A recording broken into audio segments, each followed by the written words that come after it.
Good evening, you're watching KiniNews and I'm your host Prasad. Azmin Ali is no stranger to hotels. He's certainly been to many hotels due to his hectic schedule.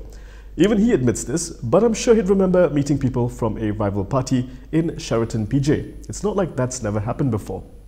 Gombak MP Azmin Ali reportedly met with two PKR representatives last Wednesday. However, he was evasive when quizzed by reporters in Penang about the meeting, claiming that he could not remember whom he met. According to Malaysia Gazette, he said he meets with many people, so he doesn't remember who he has met. When asked whether he had been to Sheraton Hotel in Petaling Jaya that day, he reportedly told reporters that he could not remember that either. He said he had been to many hotels and he doesn't remember which hotel. He also dismissed speculation that he would be returning to PKR, saying it's called speculation, so it is not true. Previously, sources claimed that the meeting was about the allegiance of MPs loyal to Azmin and that Azmin was trying to buy some sort of insurance for his political survival. The meeting was ironically held at Sheraton Hotel in Petaling Jaya, the same hotel where Azmin and his allies held a dinner in February 2020 to celebrate the birth of a new political alignment to oust the then Pakatan Harapan government. The defection of Azmin and 10 MPs to Bersatu at the time, dubbed the Sheraton Move, triggered the collapse of the Harapan-led administration. This allowed Bersatu President Muhyiddin Yassin to take over as Prime Minister. According to Bernama, Azmin said he would continue to serve the people with Bersatu. While Azmin may not remember the meeting, those around him have strongly denied it, and they've blamed the media for spreading speculation. Azmin Ali's office has refuted a news report claiming that he attended a meeting with PKR leaders last week. In a statement today, Azmin's political secretary, Muhammad Hilman Idham, blamed a PKR-influenced news organization for spreading speculation. He strongly denied that Azmin met and held discussions with any PKR leaders. He added that he believed the speculation was conjured as part of a malicious strategy to create doubt and suspicion among Bersatu members and Perikatan national parties on Azmin's commitments. The Gombak Setia Assembly person added that Azmin had already publicly stated his commitment to the Bersatu agenda. Therefore, he said Azmin and his supporters have no intention of returning to PKR because that party worships a greedy human with dictatorial tendencies. Last Friday, Malaysia Kini reported that Azmin met two PKR leaders for an hour at the Sheraton Hotel in Petaling Jaya, Selangor on Wednesday. Azmin did not deny that the meeting took place when asked by reporters in Balik Pulau Penang yesterday. Now let's take a break from Azmin to focus on Khairy Jamaluddin. His name recently popped up in the corruption case against UMNO's Zahid Hamidi. However, the minister has denied personally receiving money. Health Minister Khairy Jamaluddin has denied receiving money personally from Ultra Kirana Sdn Bhd. Saya nak nyatakan bahawa saya tak pernah terima apa-apa secara peribadi, ya. Seperti mana yang telah pun dilaporkan. Saya tak pernah terima apa-apa wang dalam kes tersebut. Dan perkara ini jika dipanggil oleh mana-mana pihak untuk diberi keterangan, saya bersedia untuk memberi kerjasama yang sepenuhnya. Khairy said this during a press conference when quizzed by reporters after a discussion with public hospital directors in Petaling Jaya today.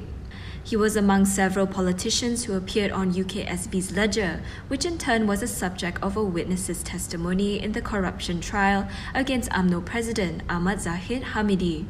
According to former UKSB Administrative Manager David Tan Seong San, the ledger recorded payments between 2014 to 2018 to several politicians whose identities were obscured in code or nicknames.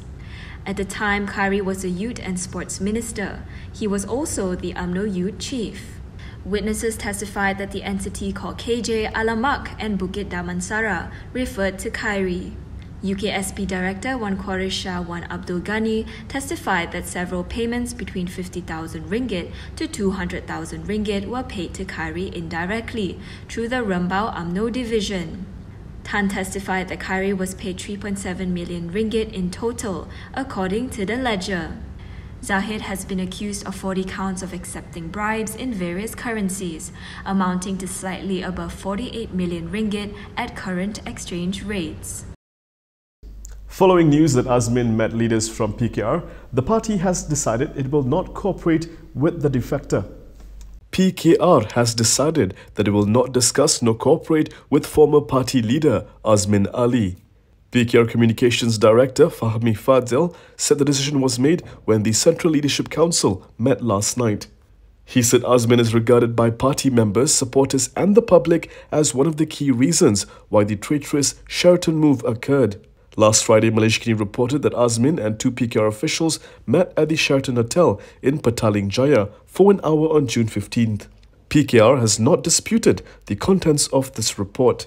Meanwhile, Azmin told reporters in Penang yesterday that he could not remember if he was at Sheraton Hotel last Wednesday. Azmin was among 10 MPs who left PKR in February 2020, contributing to the collapse of the Pakatan Harapan administration. My Sejahterra, the app we couldn't leave home without for the last 2 years, is getting closer to being acquired by the government. However, at what price? Negotiations will begin soon.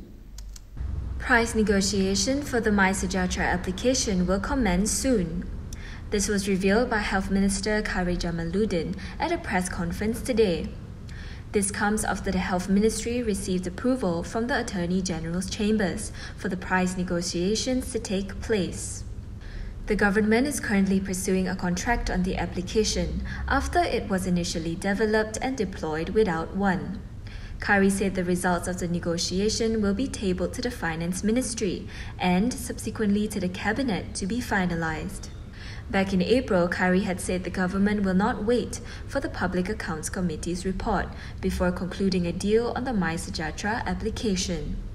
Their report on this matter is expected to be tabled in the Dewan Rakyat in July. Entomo, which initially developed My Sejahterra as a corporate social responsibility, sold the license of the application to MySG Sdn Bhd for around 300 million ringgit. The government is now working on acquiring the application but is aiming for a sum that is much lower than 300 million ringgit. A surprising turn of events at the High Court in Shah Alam today as Samira Muzaffar is acquitted of the murder of Nazrin Hassan. Samira Muzaffar and 2 teenagers were today acquitted of the murder of her husband, Cradle Fund Chief Executive Officer Nazrin Hassan. High Court Judge Abdul Karim Abdul Rahman found no elements of prima facie proven against them, the New Straits Times reported. The trio and Indonesian national Aka Wahyu Lestari were charged with murdering Nazrin at a house in Mutiara Homes, Mutiara Damansara between 11:30 p.m. on June 13, 2018 and 4 a.m. the next day. Aka Wahyu Lestari is still at large. The second post-mortem, carried out on October 8, 2018 at University Malaya Medical Centre, conducted 3 months after Nazrin's death, showed the victim died from multiple blunt impacts to the head. According to police, it was all a misunderstanding that resulted in an assault that injured DAP's Jagdeep in Tanjung Bunga. The assault on Penang Executive Councillor Jagdeep Singh Deo last Friday night was not politically motivated, according to police. Penang Police Chief Muhammad Shohaili Muhammad Zain said initial investigations revealed that the incident occurred following a misunderstanding between the suspect and the DAP lawmaker at the parking lot of a restaurant in Tanjung Bunga. He said the 60-year-old suspect, who is a foreign national, did not even know who the victim was. On Sunday, media reported that the police had detained and remanded the suspect to facilitate the investigation into the 8:30 p.m. incident. Jagdeep, who is Penang Housing and Local Government Committee chairperson, sustained an ankle injury. Shohaili said the investigation paper on the case had been submitted to the Deputy Public Prosecutor for further action. And that is all from me today. For more stories, you can go to KiniTV.com. You can also follow us on Instagram, Twitter, YouTube and Facebook for the latest news updates. If you'd like to support independent media, do consider subscribing to MalaysiaKini.com. I'm Prasad. Thank you for watching.